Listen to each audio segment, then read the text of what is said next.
अभी हम लोग हैं सचिवालय के पास और यहाँ एक बेटी है जो आई है शिवहर से। रेखा नाम है, आप देख रहे हैं। आई थी कान का इलाज करवाने के लिए और यह सोचकर कि महावीर आरोग्य संस्थान में सस्ते में अच्छा इलाज हो जाएगा, लेकिन वह सस्ता हॉस्पिटल इतना महंगा पड़ा कि इसे अपना हाथ गंवाना पड़ा। इनका एक हाथ अब कट चुका है और जिस डॉक्टर की लापरवाही से कटा है, जिस नर्स की लापरवाही से कटा है, आज वह खुशी खुशी अमन चैन से अपना ज़िंदगी बिता रहे हैं। और इस कहानी में एक बहन है रोशनी। कहने को तो यह चचेरी बहन है, लेकिन आज यह एक माँ की फ़र्ज़ निभा रही है, बल्कि कहे तो एक माँ से भी बढ़कर।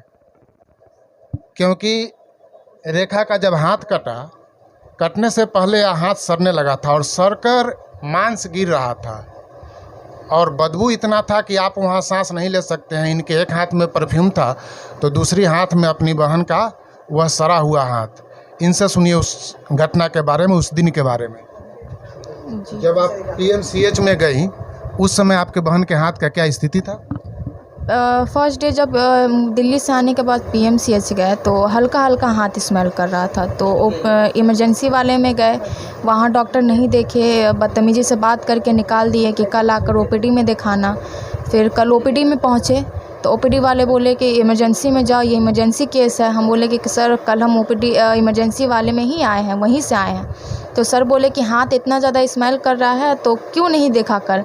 हम बोले कि वो लोग बोले कि इमरजेंसी वाले में वही लोग को देखते हैं जिसके सर पे चक्का चढ़ जाता है, और वैसा मेरी बहन के साथ कुछ हुआ नहीं, बस हाथ स्मेल कर रहा है। तो फिर वो लिख कर दिए कि जाओ वहाँ पे दिखाओ जाकर।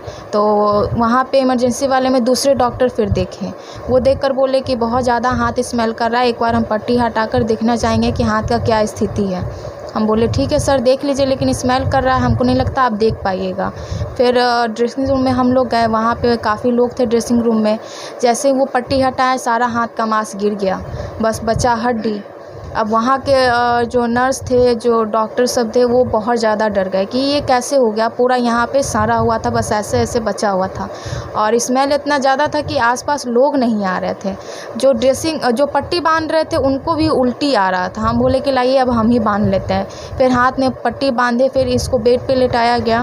वो लोग बोले कि ऑपरेशन करना होगा, सब कुछ तैयारी कर लिए, मेडिसिन वगैरह सब खरीद लिए। बाद में वो लोग बोले कि तुम्हारी बहन को हम नहीं बचा पाएंगे, हमारे हाथ में नहीं है बचाना, तुम किसी और बड़े अस्पताल में लेकर जाओ। तो फिर हम लोग मदनता आए। मदनता सुन लीजिए, पीएमसीएच बिहार का सबसे बड़ा हॉस्पिटल है और सबसे बड़ा सरकारी हॉस्पिटल है। एक समय था जब इसका पूरे दुनिया में नाम था पीएमसीएच का, और आज वह सरकारी हॉस्पिटल जिसका काम ही है हर मरीज का इलाज करना, वह हॉस्पिटल कहता है कि हम ऑपरेशन नहीं करेंगे, हम बचा नहीं सकते हैं, दूसरे हॉस्पिटल में ले जाइए, किसी बड़े हॉस्पिटल में।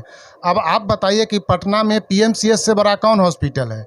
इसका मतलब है कि पीएमसीएच का सीधा सीधा कहना था कि आप किसी प्राइवेट हॉस्पिटल में ले जाइए। अब आप यह समझ लीजिए कि जैसे एम्बुलेंस वाले पैसा लेकर प्राइवेट हॉस्पिटल में पेशेंट को भेजते हैं, कि आप पीएमसीएच के डॉक्टर भी यही करने लगे हैं कि अपने यहाँ आए हुए पेशेंट को प्राइवेट हॉस्पिटल में भेजने लगे हैं। इस बात के लिए पीएमसीएच पर भी कार्रवाई होनी चाहिए। खैर ऐसा होगा कुछ नहीं। अब आगे सुनिए कि जिस हॉस्पिटल के कारण, जिस महावीर आरोग्य संस्थान के गलत इलाज के कारण, लापरवाही के कारण और मानव को मानव न समझने के कारण इनको हाथ गंवाना पड़ा, उस हॉस्पिटल में महावीर आरोग्य संस्थान में इनके साथ क्या हुआ कि इनका हाथ गल गया, सड़ गया। जी 7वां महीना था, कान का ऑपरेशन करवाने के लिए गए थे हम लोग।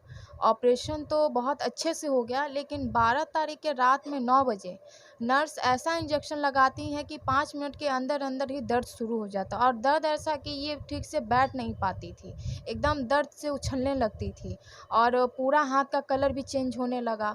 और नर्स बोल रही तुम ज़्यादा ही उछल रही हो, ज़्यादा उछल रही हो, हॉस्पिटल के बाहर बैठा देंगे, बोलोगे तो हाथ चीर देंगे, ब्लेड से आराम हो जाएगा अच्छे से। रात भर नर्स बदतमीजी से बात की, और ना ही नाइट वाला डॉक्टर एक बार भी देखने आए। हम लोग भी बोले कि सर हाथ का कलर चेंज हो रहा है, एक बार चलकर देख लीजिए। अगर वो आज आ जाते अपना नींद छोड़कर तो शायद मेरी बहन बच जाती। सोच लीजिए कि जिस नर्स ने गलत इंजेक्शन लगा दिया, जिसके वजह से हाथ का कलर चेंज होने लगा, हाथ सड़ना शुरू हो गया, वह नर्स और कहती है कि ब्लेड लाओ, तुम्हारा हाथ चीर देते हैं, दर्द खत्म हो जाएगा। मानवता किस हद तक खत्म हो गया है समाज में, इसका यह उदाहरण है। और वह डॉक्टर जो रात में नाइट ड्यूटी के लिए हॉस्पिटल में सैलरी लेता है, वह डॉक्टर नींद छोड़कर एक बार उठकर मरीज को देखने नहीं आया। क्यों? क्योंकि यह जानता है कि यहाँ गरीब लोग इलाज करवाने आते हैं, हम नहीं भी जाएंगे तो यह क्या कर लेगा। तो ऐसे डॉक्टर और नर्स को जेल भेजना चाहिए, उनका लाइसेंस रद्द होना चाहिए। खैर यहाँ भी कुछ होगा नहीं, कोर्ट से अगर नहीं हुआ तो, लेकिन आप कहानी जान लीजिए, कहानी सुनिए कि आगे क्या हुआ। तो आज आप में महावीर आरोग्य संस्थान के मैनेजमेंट से इसका शिकायत किए? उसके बाद रात तो कैसे भी उसका बदतमीजी सुनकर तो निकल गया। फिर सुबह में सारी नर्स आई, उस नर्स का जब ड्यूटी चेंज हुआ, जो दूसरी नर्स आई वो देखकर बोली कि दवा से तो ऐसा नहीं होना चाहिए, आप एक बार हॉस्पिटल के डायरेक्टर से बात कीजिए, क्योंकि वही कुछ कर सकते हैं। फिर हॉस्पिटल के डायरेक्टर से बात किए जाकर, वो पूरे टीम के साथ आए और उसके बाद इसको ऑपरेशन रूम में ले जाएगा। पहले तो हाथ सुन्न किया गया क्योंकि दर्द बहुत ज़्यादा था, दर्द के कारण ये बेहोश हो रही थी बार बार। उसके बाद इसका हाथ सुन्न किया गया, अब पता नहीं कौन कौन सा सुई लगाया गया, हम लोग को बाहर बैठाया गया था।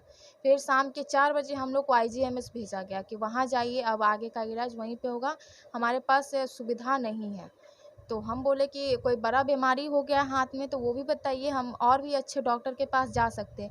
वो लोग बोले कि ऐसा कुछ नहीं है, बस छोटा सा इन्फेक्शन है, ठीक हो जाएगा वहाँ पे जाने के बाद। जब हम लोग IGMS पहुँचे तो वहाँ पे सुन लीजिए, महावीर आरोग्य संस्थान को यह पता चल गया कि इनका हाथ सड़ गया है, अब कुछ नहीं हो सकता है, हाथ काटना पड़ेगा। तो इलाज करके उन्होंने खराब किया हाथ को और उन्होंने इनको IGIMS भेज दिया। PMCH किसी बड़े प्राइवेट हॉस्पिटल में भेज रहा है, महावीर आरोग्य संस्थान हाथ को खराब करने के बाद IGIMS में भेज रहा है। खैर जब सारी कहानी आप जान गए, आपका हाथ सड़ गया, हाथ काटना पड़ेगा, तो क्या आप थाना में पुलिस में रिपोर्ट करने गई? कंकरबाग थाना में लिख कर जमा किए। पहले तो 3 दिन बोले कि ठीक से नहीं लिखा हुआ है, ठीक से लिख कर लाओ। जब चौथा रोज़ जमा किए पेपर तो वो बोले कि बड़ा बाबू आएंगे तो देखेंगे। अभी तक वो लोग हमारा पेपर तक नहीं देखे। जब इनको पता चल गया कई हॉस्पिटल में घूमने के बाद कि इनका हाथ सड़ गया, हाथ काटना पड़ेगा, तब ये थाना में गई केस करने के लिए। तो वहाँ बैठे बारा बाबू कहते हैं कि एप्लीकेशन लिखने नहीं आता है, तुम सही से एप्लीकेशन लिख कर लाओ तब केस होगा। खैर 3 दिन दौड़ाने के बाद जब वकील से एप्लीकेशन लिखवा कर ये ले गए, तब भी इनको कहा गया कि इंचार्ज आएंगे तब देखेंगे। आज तक थाने में एक रिपोर्ट दर्ज नहीं हुआ, FIR दर्ज नहीं हुआ। अब समझ लीजिए कि इस देश का सिस्टम क्या है, और ख़ास करके इस बिहार का सिस्टम को आप समझ लीजिए। यहाँ कुछ भी हो जाए, गरीब आदमी अगर थाना जाएगा तो वहाँ उसका रिपोर्ट भी दर्ज नहीं होगा। यह यहाँ की सच्चाई है। जब आपको PMCH से मेदांता भेज दिया गया तब क्या हुआ? मेदांता भेजा नहीं गया। वो लोग बोले कि हम बोले कि ठीक है, आप रेफर पेपर तैयार करके हमें दे दीजिए ताकि दूसरे हॉस्पिटल में जाने में आसानी होगा। ऐसे तो हम लोग सोच लिए थे कि मेदांता से इलाज चला है तो वहीं पे आगे का भी इलाज चलेगा। तो वो लोग बोले कि हम PMCH वाले के रेफर पेपर नहीं दे सकते हैं। और तो और जो पेपर हम लोग बनवाए थे, वहाँ पे पर्ची कटवाए थे, जाने टाइम वो लोग रख लिए ताकि कोई सबूत ना बचे हमारे पास। उसके बाद वहाँ बहुत बदतमीजी से बात किया ही गया, जहाँ तक कि सबको पता। वो लोग बोले कि हम लोग रेफ़र नहीं करेंगे, अगर आप खुद अपने मन से जाना चाहते हैं तो जाए, वरना आपकी बहन यहीं मरेगी, आप नहीं जाना चाहते हैं मत जाइए। लेकिन हम लोग सुन लीजिए हॉस्पिटल का PMCH का कहानी। PMCH ने कहा कि हम आपके बहन का इलाज भी नहीं करेंगे, आपको दूसरे जगह रेफर भी नहीं करेंगे, और जो पेपर आपके पास है वो भी नहीं देंगे। आपको कोई सबूत नहीं रहना चाहिए कि आप हमारे यहाँ आए और हमने आपका इलाज नहीं किया, हमने आपको दूसरे जगह भेजा। इसके लिए आपके पास कोई सबूत भी न रहे और आपकी बहन यहीं पर मर जाएगी, यह भी कहा उस डॉक्टर ने। अब बताइए इस PMCH का क्या किया जाए? पटना के ही एक बड़े समाज सेवी हैं गुड्डू बाबा, उन्होंने भी PMCH पर अनियमितता के कई आरोप लगाकर हाई कोर्ट में केस किया है। PMCH के अधीक्षक पर हाई कोर्ट में केस चल रहा है, गुड्डू बाबा के द्वारा किया गया। खैर कोर्ट का भी हाल जानते हैं कि सालों साल बीत जाता है, कार्रवाई कुछ होता नहीं है। तो इस PMCH का क्या किया जाए? यह सोचिए कि जहां इलाज भी नहीं करेगा और रेफर भी नहीं करेगा, क्योंकि उसको पता है कि रेफर करना उसके लिए गैर कानूनी है। वो खुद सबसे बड़ा हॉस्पिटल है, वो कैसे कहीं रेफर कर सकता है? यह बात उसको भी पता है कि कानूनी रूप से यह गलत है, इसलिए न कि रेफर का पेपर देता है, न इनका अपना पेपर देता है, न इनका इलाज करता है। और कहता भी है, थ्रेटनिंग भी देता है कि तुम्हारी बहन यहीं मर जाएगी इलाज के बिना, नहीं तो कहीं दूसरे जगह ले जाओ। खैर मेदांता में क्या हुआ? मेदांता में जब पहुँचे तो वहाँ पे जाने के बाद एक राहत लगा। जो वहाँ पे डॉक्टर थी वो तो पहले मुझे शांत की, क्योंकि उस समय हम कितना घबराए हुए थे, बस वहाँ के मेदांता के ही डॉक्टर समझे। इमरजेंसी वाले में तुरंत इसको भर्ती किया गया। जो सीनियर डॉक्टर थे उनको बुलाया गया कि ऐसा-ऐसा बात है, आप आइए। वो रात में ही आए। उनको भी तो अपना नींद प्यारा होगा, फिर भी वो आए ना। क्यों आए? क्योंकि ज़रूरी था। इमरजेंसी का मतलब ज़रूरी होता है, जो वो लोग समझे। फिर रात में ब्लड चढ़ा, 3 यूनिट ब्लड चढ़ा, और रात भर तो हाथ स्मेल कर रहा था। सबको पता था हाथ कितना सड़ गया, आप लोग फ़ोटो भी देखे थे। और उनकी जो नर्स थी वो रात भर मेरा हेल्प की। जैसा एक परफ्यूम मेरे हाथ में था तो एक परफ्यूम उनके हाथ में भी था। रात भर परफ्यूम मारे, आईसी रूम का बात है ये। उसके बाद ब्लड चढ़ा और फिर दिन के 2 बजे हाथ काट कर हटा दिया गया। मेदांता में जो ऑपरेशन हुआ हाथ का वो सफल रहा। सफल रहा। और मेदांता को हम मंदिर बोले या फिर मंदिर में रहने वाला भगवान, वो बहुत कम पड़ेगा। जितना धन्यवाद बोलेंगे ना, बहुत कम पड़ेगा उनके लिए। सुन लीजिए, इनका कहना है कि मेदांता हॉस्पिटल नहीं मंदिर है और वहाँ डॉक्टर नहीं भगवान रहते हैं। और इनका ही कहना है कि पीएमसीएच जहाँ से भगा दिया गया और महावीर आरोग्य संस्थान जहाँ हाथ सरा के भगा दिया गया जानने के बाद, अगर ये झूठी होती तो मेदांता को भी गलत कहती। इसीलिए इस देश में चाहे प्राइवेट हॉस्पिटल हो चाहे प्राइवेट स्कूल हो, वह दिन दुगना रात चौगुना तरक्की कर रहा है और सरकारी हॉस्पिटल में कोई जाना नहीं चाहता है। गरीबी और लाचारी और बेबसी के वजह से ही कोई प्राइवेट स्कूल और प्राइवेट हॉस्पिटल में जाता है। इसका जीता जागता उदाहरण है। खैर, इनको कहीं से न्याय नहीं मिला। एक मजेदार घटना सुनिए। जैसे शोले फिल्म में गब्बर प्रतिशोध में ठाकुर का दोनों हाथ काट लेता है, तो वहाँ प्रतिशोध का कीमत हाथ था। हमारे बिहार में महावीर आरोग्य संस्थान में एक हाथ का कीमत लगाया गया 2 लाख रुपया। महावीर आरोग्य संस्थान से आपको क्या मदद मिला? 2 लाख रुपया वो लोग दिए और जाने का टिकट भी करवाया। उस 2 लाख में फिर वो लोग जाने का टिकट करवाए लेकिन आने का नहीं करवाए। लेकिन जो पैसा वो लोग दिए थे उसी पैसे का फिर हम आने का भी टिकट करवाएं। लेकिन उसके बाद उन लोग को विश्वास नहीं था कि वो 2 लाख रुपया हम लोग कहाँ लगाएं, या फिर हम लोग सच में दिल्ली गए या नहीं गए।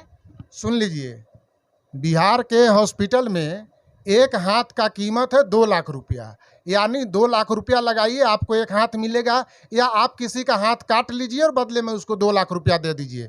यही है यहाँ गरीब के हाथ का कीमत 2 लाख रुपया। खैर, आप लोग आगे कोर्ट में गए हैं?